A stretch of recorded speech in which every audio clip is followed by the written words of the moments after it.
ایک گاؤں میں ایک لڑکا رہتا تھا، نام تھا اسلم۔ غریب گھر کا لیکن نہایت ہونہار طالب علم۔ اس کے والد ایک چھوٹی سی دکان پر کام کرتے تھے، مشکل سے گھر کا خرچہ چلتا تھا۔ اسکول میں اسلم کا ایک اچھا دوست جواد، وہ ایک امیر گھرانے سے تعلق رکھتا تھا۔ ایک دن اسلم کے والد سڑک کے حادثے میں زخمی ہو گئے اور کچھ دن بعد چلنے پھرنے کے قابل نہ رہے۔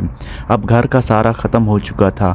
اگلے دن اسلم اسکول آیا مگر کسی چیز میں دل نہیں لگ رہا تھا، چہرے پر پریشانی صاف جھلک رہی تھی۔ جواد نے پوچھا، اسلم کیا بات ہے، تم کچھ اداس لگ رہے ہو؟ اسلم نے بات ٹالنے کی کوشش کی، کچھ نہیں، بس سر میں درد ہے۔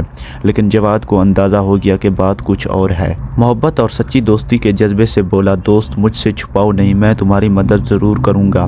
آخر اسلم نے ساری بات بتا دی، اپنے ابو کے حادثے کی اور گھر کے حالات کی۔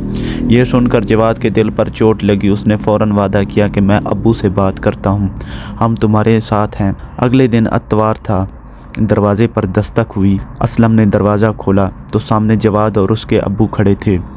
اسلم کی آنکھوں میں خوشی کے آنسو آ گئے۔ جواد کے ابو نے نرمی سے کہا، بیٹا فکر نہ کریں، آپ کے علاج کا خرچہ، گھر کا خرچہ اور اسلم کی فیس سب ہم دیکھ لیں گے۔ اسلم کے ابو کی آنکھیں بھر آئیں، وہ کچھ بول نہ سکے، بس دل سے شکریہ ادا کیا۔ اس دن کے بعد جواد اور اسلم کی دوستی اور بھی مضبوط ہو گئی۔ یہ کہانی سکھاتی ہے کہ سچی دوستی وہی ہے جو دکھ کے وقت کام آئے۔